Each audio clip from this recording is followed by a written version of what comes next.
What's up guys, and welcome back to the channel. And in today's video we are going to be discussing the biggest goofballs in the UFC right now. I've got 10 fighters featured in this video that I believe are the biggest goofballs in the sport. We're using one per division, and then a couple divisions just have multiple goofballs that cannot be ignored.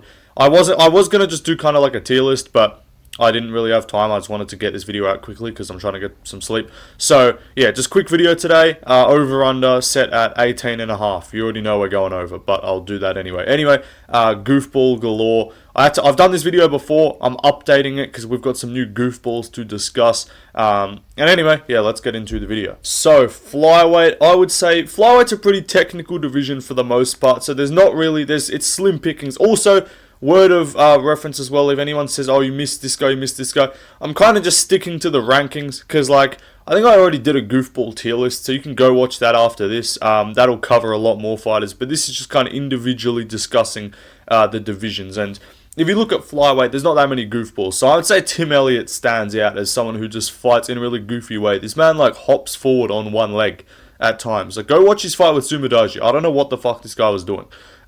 He won, but like, he fights really weird. He's coming up on a fight with Kaya Sakura. Tim Elliott's just got his Instagram handle is literally like awkward MMA. Like, he fights really weird. I don't know what his deal is. He's like hops forward. He's all his weird movement, trying to do like the Dominic Cruz head movement at times, but just looks weird doing it. Like, yeah, I don't know what this kid's doing, but definitely a goofball to mention in the flyweight division. Anyway, let's move on to the bantamweight division. Bantamweight division, we will be becoming champion in 2026 because we do not care about defense or technique, and we will be beating Petey Yan and having everyone cope about it. I'm on this train. I'm not getting off this train until he actually loses, bro. I'm sticking to my guns. Vinicius Oliveira is going to be like top 5, and everyone's going to be like, so maybe champ. I might have to pump the brakes on champ, but like, why do I low-key think, like, everyone's like, oh, you know, to beat Marab, you got to knock him out like O'Malley, or, oh, you got to be able to out-wrestle him and stuff like Umar, or better technical, or Sandhagen, stay on the outside. Nah, bro. You want to beat Marab? You got to out-maraud Marab. You got to out-pressure Marab. Make Marab be on the back foot. Who's done that? When's the last time someone's pushed Marab back? We will be marching forward with our hands down, and we will be front kick KOing Marab up the middle. I'm actually like kind of serious with this, not gonna lie. And this is my thing, is because everyone's trying to be like everyone's on the train of, since Dricus became champ and like Yuri fucking became champ, it's clear that technique doesn't actually matter in the sport. It's clear that sometimes just attributes win you belts. Because like name a technical aspect that Dricus du Plessis is better than anyone at middleweight at. Like, what technical part of the game, what individual martial art is Dricus better at? He's not the best pure striker in the division. He's not the best pure wrestler. He doesn't have the best jiu-jitsu in it. He's got pretty good jiu-jitsu. But like, he doesn't have the best power in the division. There's other guys who hit harder. He's definitely up there for power. Like, he's not the fastest in the. It's like the lion isn't the king of the jungle, because it's like that fucking bullshit edit that you see on Instagram, or his mentality. Like, he's got the mentality. That's what I'm saying with Dricus du Plessis. And Yuri Prochazka, again, he's just got the goofball mentality that won him the belt. Again, yes, he did lose it immediately, and he didn't win it back so far, but he will be winning it back. Mark my words. But no, I'm telling you, Vinicius Oliveira, dude looks terrible. That's the best base for MMA, I'm telling you. In some divisions. And everyone's like, nah, bro, bantamweight's different, bro. Bantamweight's like technical, bro. Is it though? Like, is bantamweight technical? Because I swear to God, outside the top 5, I really don't see like any skill in that division. It reminds me a lot of middleweight. Because you look at middleweight, there's not a whole lot of skill going on. There's not a whole lot of technical brilliance going on outside the top 5 at middleweight, you know? For years, fucking, bro, middleweight, Marvin Vettori was a fucking fringe top 5 contender during Adesanya's title reign. Like, this division is not good. And I'm honestly under the impression bantamweight is kind of fucking shit. Like, bantamweight is kind of shit. And I think Vinicius Oliveira's timeline will allow him to get up the division with a few guys leave, you know. Figgy's gonna leave, Cejudo's gonna leave, fucking Prospect. Like, bro, and if anyone's wondering why I'm saying bantamweight sucks, bro, your best prospects right now inside the top 15 that are like looking to get a top 5 opponent is fucking Mario Bautista and 38-year-old Amian Zahabi. Apart from Oliveira, like those are the two guys who are like on the come up in the rankings. Like Barcelos beat fucking Payton Talbot. Like this division's not that good. I'm telling you, Vinicius Oliveira is just gonna maraud forward, march his way forward, and unless he fights literally O'Malley, who could maybe snipe him and catch him with something, I don't know if you'll beat this guy across the distance. Because, like, yeah, his cardio looks kind of mid and he looks goofy and he slips over and stuff. It sounds familiar. Sounds like a certain middleweight champion in literally his first, like, 6 UFC fights. Like, this dude was looking shit against Brad Tavares and Darren Till and Derek Brunson. And everyone's like, no chance he beats Robert Whittaker. And it happened. So I'm on this train. And also, my issue is, like, people are being like Bedtimes and some others are pushing the RDR fights like an absolute tard, therefore he's going to win. Like, people are picking RDR via goof plot armor to beat Whittaker this weekend. So, clearly, it doesn't fucking matter unless you just decide that someone has to be technical for them to have success. I'm not looking at technique, I'm looking at results. And so far, Oliveira's results have been pretty good. Because he's beating Ricky Simone and Said Nurmagomedov and Kyler Phillips. Like, this is the fucking...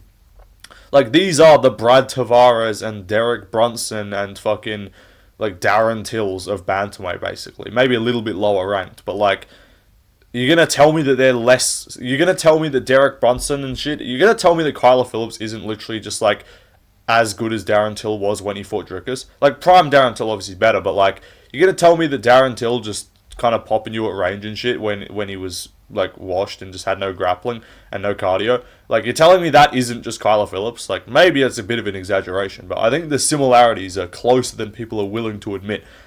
And yeah, I'm telling you, we will be marauding forward with our hands down and not caring about defense or not caring about technique. And who cares? It's what's going to happen, and we're going to win the belt. So just jump on board now, because once we're in the top 10, we will not be accepting anyone else on the hype train. So yeah, this is my thing. I'm standing on it. Everyone likes to be their first to like stake their claim to a hype train, and then people go back and act like they were the first, like many others did with Joshua Van, even though I was clearly the first.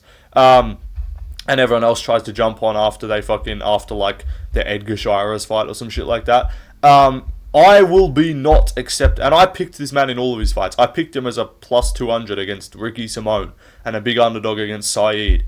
So, yeah, I've picked him in all of his fights, and we are the number one Vinicius Oliveira supporters on YouTube. Anyway, let's move on. This was the main focus. This is literally the only reason I made this video, just to talk about Vinicius Oliveira, because I saw Guru saying, this did not look like a top 15 bantamweight fight, top 15 quality fight, and I'm like, who cares? Did Dricus du Plessis look like a top 5 quality fighter before he fought Whittaker? No. So yeah, exactly. That's what I thought.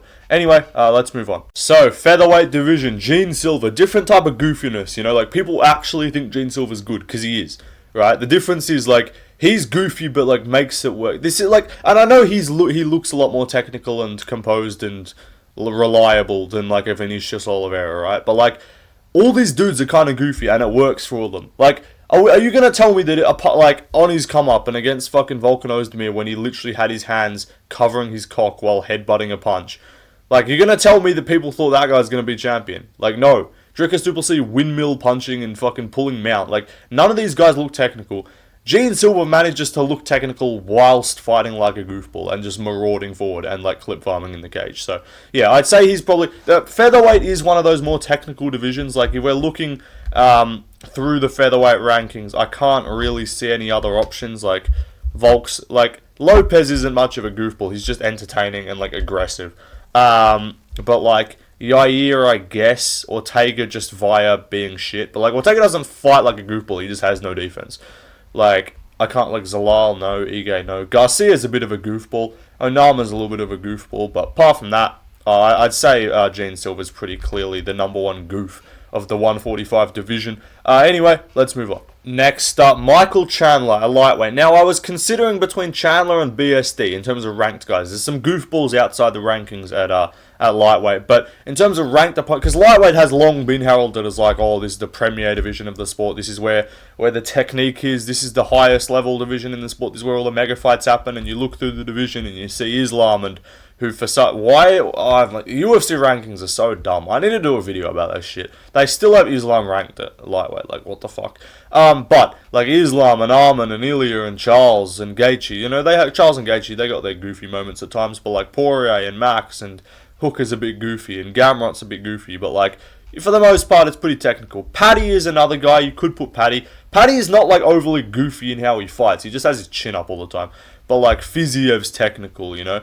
Grant Dawson, you know, high-level grappler. But, like, BSD and Chandler stand out as the two where it's like, what the fuck are you doing? Like, how are you a top 15 fighter? Like, BSD in his last fight against fucking Kyle Prepolek.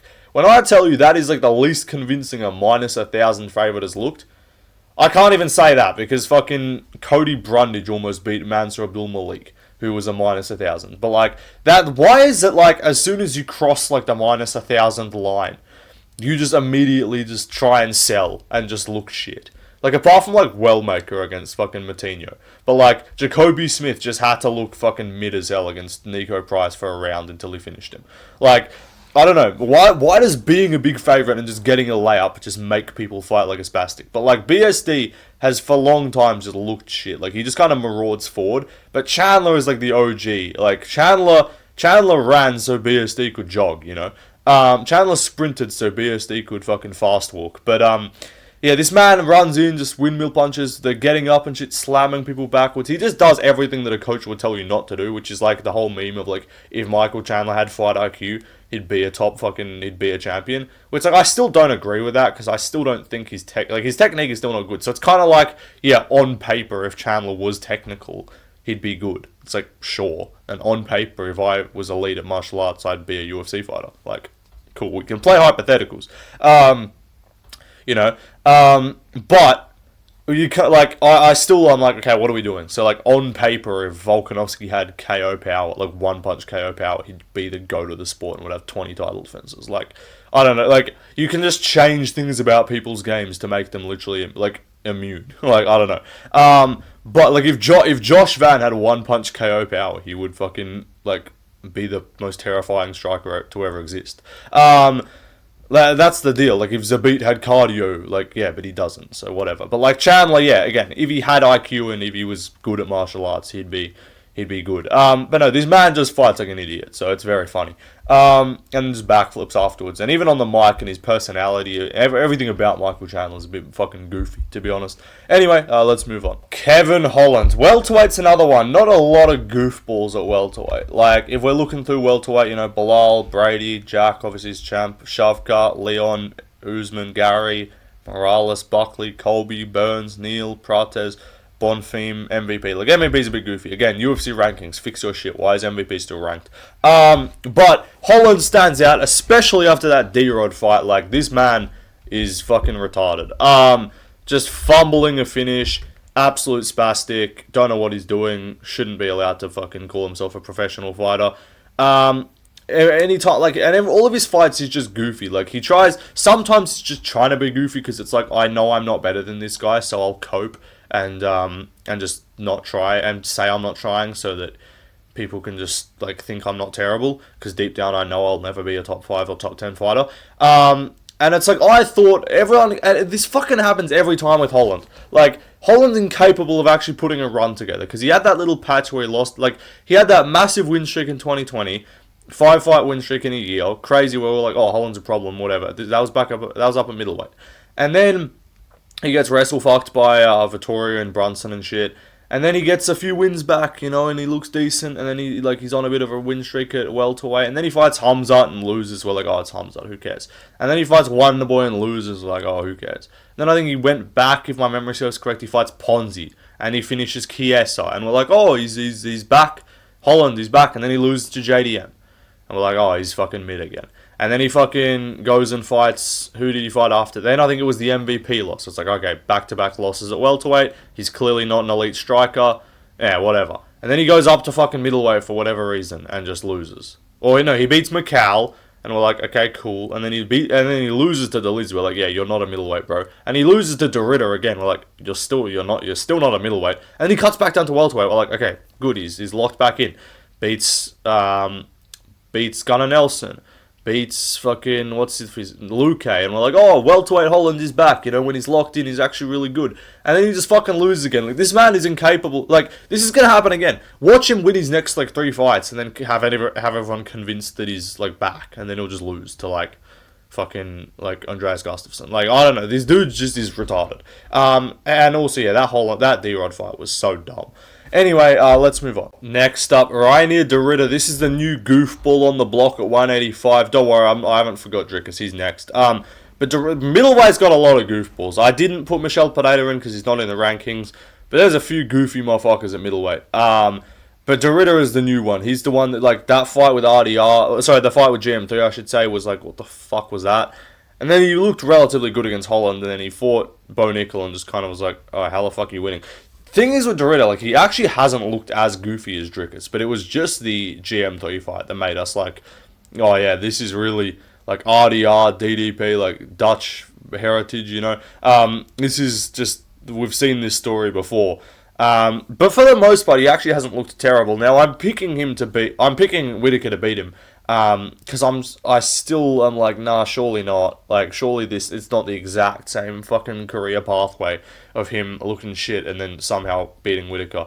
But maybe it is. I don't know. I just have to pick Whittaker because surely being a top 5 middleweight for the last fucking 7 years, or the last 8 years means something. But maybe not, so we'll see what happens. Anyway, let's move on. Drickus du Plessis, this is the OG, this man ran so Dorita could jog, as I said before, with Chandler and BSD. This was the OG windmill. There's obviously been 4 people before him, but this man stood out as one of the first people to, look that dog shit and still become champ. But now it kind of doesn't work, because, the 2 Strickland fights weren't that bad. They weren't that weird, but it's just and the Whittaker fight wasn't that weird, but it's it was the come up. He still has moments of goofiness, he ends up just fucking headbutting people's hips or face planting the canvas and shit. Another middleweight Brandon Allen's goofy as fuck. Michel Pereira, as I said, goofy. Strickland's pretty goofy. I could go all day with middleweight goofballs. That division long time has just been retarded. But I'd say Drickus is definitely what takes the title. If I was ranking these 10 guys 1 to 10, I'll do that at the very end of the video. Anyway, let's move on. Next up, light heavyweight Jiri Prohaska. This was actually Drickus before Drickus. He won the belt before Drickus. He came along from Ryzen, as you all know, and then just goofed his way to a win against what's the kid's name? Volkan Ozdemir. I'm yeah, this kid's a problem. This kid's got power. This kid's nasty. And then he goes out there and fucking murders Dominic Reyes. I'm yeah, alright, title shot. And I think that was before, if I'm not mistaken, that was before Blachowicz lost to Glover. No one really thought Glover was going to beat Blachowicz.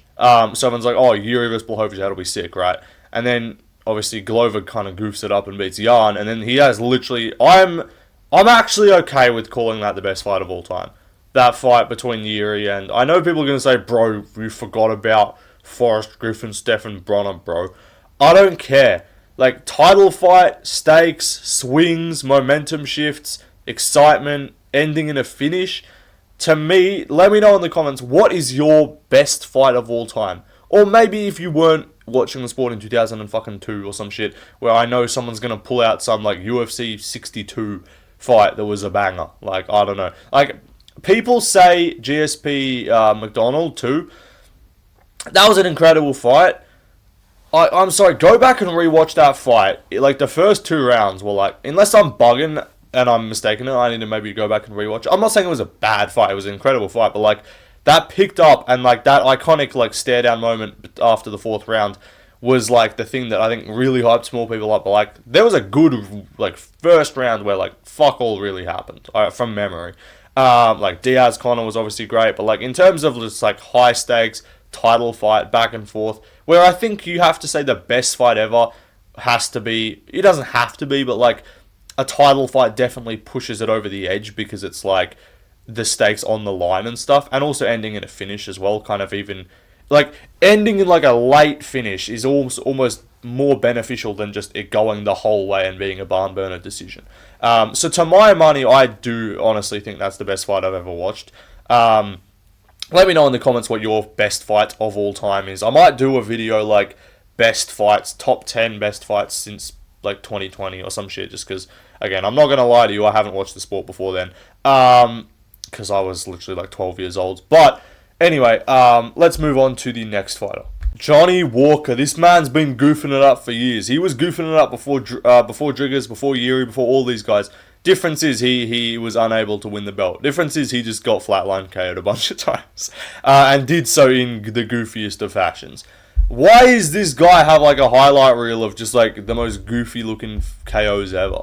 Like, people be getting KO'd in like the same way. Like, Michael Johnson has been literally picture perfect, like image, like mirror image, fucking overhand right, stiffed, legs crossed, neck fucking locked into place, KO'd with an overhand twice, right? Exact same thing. You can't spot me a difference in that. Maybe a bit more arc on the overhand from Josh Emmett. But like, Johnny Walker just be getting KO'd at the same time. He falls in the goofiest ways. He like seizes up. He fucking looks all goofy. Like, every one of this dude's KOs. Why does he always just end up looking like a fucking Looney Tunes finish? Like, against the Ankalaev KO, obviously, the Jamal Hill famed fucking balloon, the car sales fucking pop-up balloon thingy waving around with the goofy arms, you know, the Ozdemir KO as well. And I think we're about to see another one against Zhang Ming Yang. So yeah, shout out Johnny Walker, been goofing it up for years. Anyway, let's move on. Heavyweight, if I had to pick, I'd say Derek Lewis. Now, if you venture outside the rankings, because heavyweights are just a bunch of blobs, so the more blobulous the fighter is, the more goofy they are. But like, Garn, Volkov, Pav, Blades, Almeida, Waldo, Tybura, Spivak, they're all relatively decent. Like, that's the line. Below top 8 at heavyweight is just when it turns into just obese humans. Like, Tybura's fat and shit, but he's not like morbidly obese, right? And then it crosses into Derek Lewis, Tai Tuivasa. Like, this is what I mean. Listen to the first half of these rankings and then the second half. Tom Aspinall, Cyril Gane, Alexander Volkov, Sergey Pavlovich, Curtis Blades, Jared Almeida, Waldo, Cortez. It's like the top 5 is the main split off, but like Waldo, Tybura, Spivak, and then it goes to Derek Lewis, Tai Tuivasa, Shamil Gaziev, Mick Parkin, Martin Badai, Taliesin Teixeira, and then Rizvan Kuniev, who actually seems to be decent. We still need to know, though, because, like, I don't know how much of that was just Blades being shit. But this is and then you go to the unranked pool, and it's fucking Mo Usman, Hamdi Abdul-Wahab, fucking Austin Lane, Justin Tafa, Thomas Peterson, like Jamal Pogues, I think he got cut, like fucking Don'Tale Mays, they ranked him. When they cut Rosenstrike, they ranked Don'Tale Mays. Like, what the fuck was that? So Derek Lewis, I'd say out of that top 15 is very fucking goofy.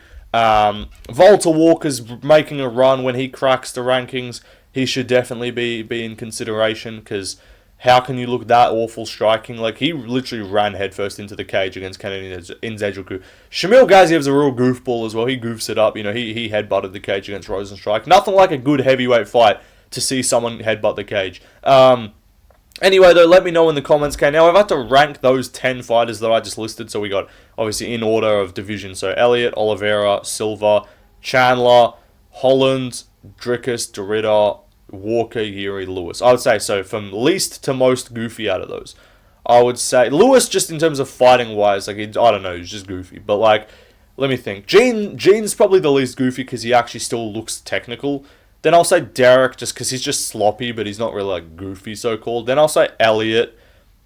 Then I'll say, what goes after? Who's after Elliott? Then I'll probably say like Derrida, Chandler and Derrida, and then like the top 5. So who do we have left? We have Oliveira, we have Holland, we have Dricus, we have Yuri, and we have Walker. I'll say Holland is probably 5th. You could put Holland's below Derrida. And then, so who we got? So we got Dricus, Yuri, Walker, and Oliveira. I'll put Walker just because he's like... Actually, I'll put Dricus just because he's kind of technicaled it up a little bit now. And then I'll put Walker, and then I'll put Oliveira, and then I'll put Yuri. Yuri's actually more technical. I'm crowning Vinicius Oliveira as the biggest goofball in the sport right now. You will not find in a current fighter more points where you could screenshot that moment of the fight and just be like, God, what are you doing? Like slipping over, marching forward with his hands down, like the amount of like moments you could get from his fights and be like, there is no possible justification for you to end up looking like this in the middle of a fight. I'm crowning Vinicius as the biggest goofball in sport. Like, Yuri's using head movement now. Like, Dricus has kind of technicaled it up. He's sticking behind decent techniques. Vinicius is just still maintaining full goofball status. So that's the way. And judging by how these other guys' careers have gone, it's like you goof it all the way to the belt. You win the belt, and then you somehow just become technical. Like, that seems to kind of be what's going on. Yuri is still, like, very goofy. But, like, yeah, I'm giving Vinicius the crown. Anyway, guys, hope you enjoyed. See you on the next one. Subscribe and like and shit. And yeah, I'll probably do the next round of the YouTubers poll as well. I won't be able to stream because I'll probably stream after work because no one's. It's top fucking 4. I don't care. I'm not streaming to show you the matchups. I'll just put the poll up. Anyway, goodbye.